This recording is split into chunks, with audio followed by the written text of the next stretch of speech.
Second দিন আমরা প্রথমেই গেলাম নীলকমল বাবার আশ্রমে। তো এই আশ্রম থেকে ফেরার সময় আমরা রাস্তাতে পেলাম ফগ পয়েন্ট। এখানে একটা পাথর রয়েছে, ঠিক পাথরটাকে ফগের মতো দেখতে, দেখলে মনে হবে যেন জলের উপরে কোনো একটা ফগ বসে আছে। আমাদের কৌশানি যেতে গিয়ে এই পয়েন্টটা আমরা দেখতে পেলাম।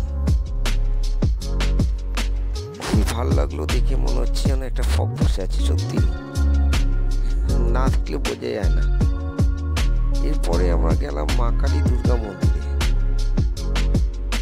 এটাও কৌশানি যেতে গেলে ওই রাস্তার উপরেই পড়ে।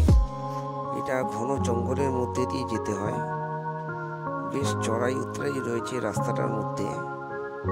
তো এইখানে আবার একটু পাথরের উৎপাত রয়েছে, সুতরাং আপনারা একটু ব্যাগ বা জিনিসপত্র একটু সাবধানে নিয়ে যাবেন। তো বেশ খানিকটা হেঁটে গিয়ে মন্দিরটা দেখা যাবে। তো বেশ জঙ্গলের মধ্যে দিয়ে যেতে হয়, একটা নিঝুম পরিবেশ, খুবই ভালো লাগলো। এবং রাস্তাটা কিন্তু অনেকটাই রাস্তা, নিচ থেকে উপরে অনেকটাই উঠতে হয়। এই হচ্ছে মা কালী দুর্গা মন্দির। মা কালী দুর্গা মন্দির দেখে আমরা যাব গান্ধী অনাশক্তি আশ্রমে। এই হচ্ছিল গান্ধী অনাশক্তি আশ্রমে গেট। আমরা এখানে 1 নাইট স্টে করব। আমরা শুরু করেছিলাম 10টার সময়, তো এখন বাজে 5:30। তো এখানে ঢোকার সময় দারুণ ঠান্ডা ছিল, অস্বাভাবিক ঠান্ডা, এবং চারপাশটা কুয়াশায় ভর্তি ছিল। সেই জন্য আমরা আর সানসেট দেখতে পারিনি। গান্ধী অনাশক্তি আশ্রমে ঢুকেই প্রথমে চোখে পড়বে একটি গান্ধীজির মূর্তি, আর এর পাশ দিয়ে গেলেই সানরাইজ পয়েন্ট। এটাও একটা টুরিস্ট স্পট, কিন্তু গান্ধী অনাশক্তি আশ্রম একটা টুরিস্ট স্পটের মধ্যে পড়ে।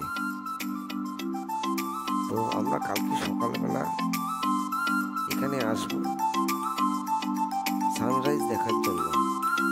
যাই না, আজকে তো সানসেট দেখতে পেলাম না, কালকে কি দেখবো বুঝতে পারছি না।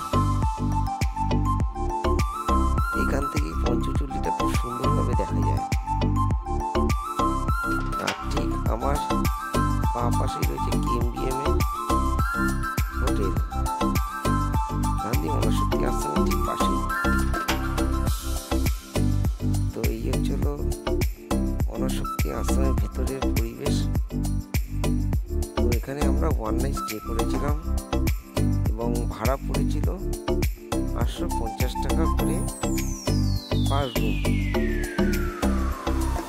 রুমগুলো যথেষ্ট ভালো এবং সুন্দর। এই অনাশক্তি আশ্রমের মধ্যে একটি গান্ধী মিউজিয়াম আছে এবং প্রার্থনার স্থলও রয়েছে এখানে।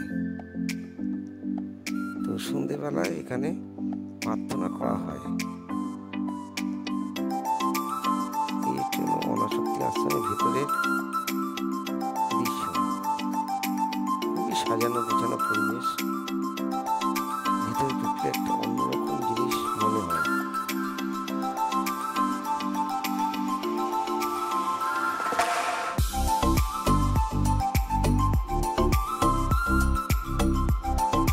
খুবই ভালো লাগলো আমাদের অনাশক্তি আশ্রমে থেকে। এই হচ্ছে সানরাইজের কিছু মুহূর্ত।